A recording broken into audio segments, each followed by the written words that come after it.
ರಾಯಬಾಗ ತಾಲೂಕಿನ ಯಲ್ಪಾರಟ್ಟಿ ಗ್ರಾಮದ ಸರ್ಕಾರಿ ಹಿರಿಯ ಕನ್ನಡ ಪ್ರಾಥಮಿಕ ಶಾಲೆಯಲ್ಲಿ 79ನೇ ಸ್ವಾತಂತ್ರ್ಯೋತ್ಸವ ದಿನಾಚರಣೆ ಪ್ರಯುಕ್ತ ಧ್ವಜಾರೋಹಣವನ್ನು ಕುಡ್ಚಿ ಶಾಸಕ ಮಹೇಂದ್ರ ತಮ್ಮಣ್ಣವರು ನೆರವೇರಿಸಿದ್ದಾರೆ. ಶಾಲಾ ವಿದ್ಯಾರ್ಥಿಗಳಿಂದ ಮತ್ತು ಶಾಲೆಯ ಸಿಬ್ಬಂದಿ ಮತ್ತು ಗ್ರಾಮಸ್ಥರಿಂದ ಶಾಸಕರಿಗೆ ಸ್ವಾಗತ ಮಾಡಲಾಯಿತು. ಸಂವಿಧಾನ ಪೀಠಿಕೆ ಓದಿ ಹೇಳುವ ಮೂಲಕ ಎಲ್ಲರ ಗಮನವನ್ನು ವಿದ್ಯಾರ್ಥಿಗಳು ಸೆಳೆದಿಳಿದರು. ಕಾರ್ಯಕ್ರಮ ಉದ್ದೇಶಿಸಿ ಕುಡ್ಚಿ ಶಾಸಕ ಮಹೇಂದ್ರ ತಮ್ಮಣ್ಣವರು ಮಾತನಾಡಿದರು. ರಾಯಬಾಗ ತಾಲೂಕಿನ ಪ್ರತಿ ಪಟ್ಟಣದ ಪ್ರತಿ ಹಳ್ಳಿಗಳಲ್ಲಿ ಅತಿ ವಿಜೃಂಭಣೆಯಿಂದ 79ನೇ ಸ್ವಾತಂತ್ರ್ಯ ದಿನ ಆಚರಣೆ ಮಾಡಲಾಯಿತು. Shashidhar Kokatnur, RJ32 Kannada news, Chikkodi.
ಶಾಸಕರು ಶ್ರೀಯುತ ಮಹೇಂದ್ರ ತಮ್ಮಣ್ಣವರು ಆಗಮಿಸ್ತಾ ಇದ್ದಾರೆ.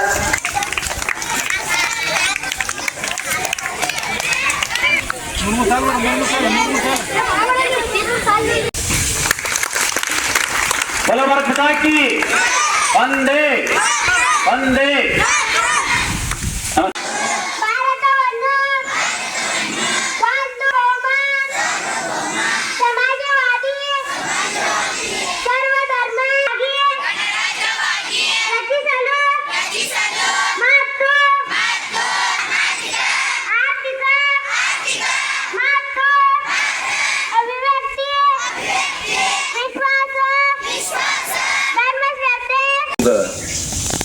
ಅಸೆಂಬ್ಲಿ ಚಾಲು ಐತಿ. ನಿನ್ನೆ 2 ಗಂಟೆಗೆ ಮುಗಿಸ್ಕೊಂಡು ಅಲ್ಲಿಂದ ಬೆಂಗಳೂರಲ್ಲಿ ಬಿಟ್ಟೆ. ಮುಂಜಾನೆ 4 ಗಂಟೆಗೆ ಬಂದೀನಿ ನಾನು. ಈ ನಿಮ್ಮೊಂದು ಕಾರ್ಯಕ್ರಮಕ್ಕೆ ಯಾಕೆ ಬರಬೇಕು ಅಂತಂದ್ರೆ ಈ ಒಂದು ಸ್ವಾತಂತ್ರ್ಯೋತ್ಸವದ ಶುಭಾಶಯಗಳನ್ನು ತಿಳಿಸ್ಬೇಕು ಮತ್ತು ತಮ್ಮ ಊರಿಗೇನ ಈ ಒಂದು ಹೆಚ್ಚುವರಿಯಾಗಿ ಪ್ರಾಥಮಿಕ ಮತ್ತು ಹೈಸ್ಕೂಲ್ ಏನ ಮಂಜೂರಾಗಿತ್ತಲ್ಲ ಅದೊಂದು ಶುಭಾಶಯ ತಿಳಿಸ್ಬೇಕಂತೇಳಿ ಮೊನ್ನೆ ನನಗೆ ಈ ಗ್ರಾಮದ ಎಲ್ಲರೂ ಬಂದು ನನಗೆ ಕೇಳ್ಕೊಂಡ್ರೆ ಅದು ಆ ಒಂದು ಸುದ್ದಿ ಬಂದ ಕೂಡಲೇ ತಾವು ಈ ಗ್ರಾಮಕ್ಕೆ ಬರಬೇಕು. ಆ ಗ್ರಾಮಕ್ಕೆ ಬಂದು ನೀವು ಈ ಒಂದು ವಿಚಾರವನ್ನು ನಮ್ಮ ಗ್ರಾಮಸ್ಥರಿಗೆ ಹೇಳ್ಬೇಕಂತಂದಾಗ ಅವ್ರಿಗೆ ಹೇಳಿದ್ದಾನೆ. ಏನು ಹೇಳಿಪ್ಪ ಅಂತಂದ್ರೆ, ನಾನು ಈ ಒಂದು ಸರ್ಕಾರದ ಭಾಗ ನೀವೇನು MLA ಮಾಡಿದಿರಲ್ಲ, ಈ ಒಂದು ಸರ್ಕಾರದ ಭಾಗ ಯಾರು ಏನಾರು ಹೇಳ್ಕೋರಕ್ಕೋ ಯಾರು ಏನಾರು ಬಿಟ್ಕೋರಕ್ಕ ಅದನ್ನು ಮಾಡಿದ್ದು ನಾವೇ ಇದೀವಿ, ಯಾರು ನೀವು ತಿಳಿ ಕೆಡ್ಸ್ಕೋಬೇಡ ಅಂತ ಹೇಳ್ತಾರೆ.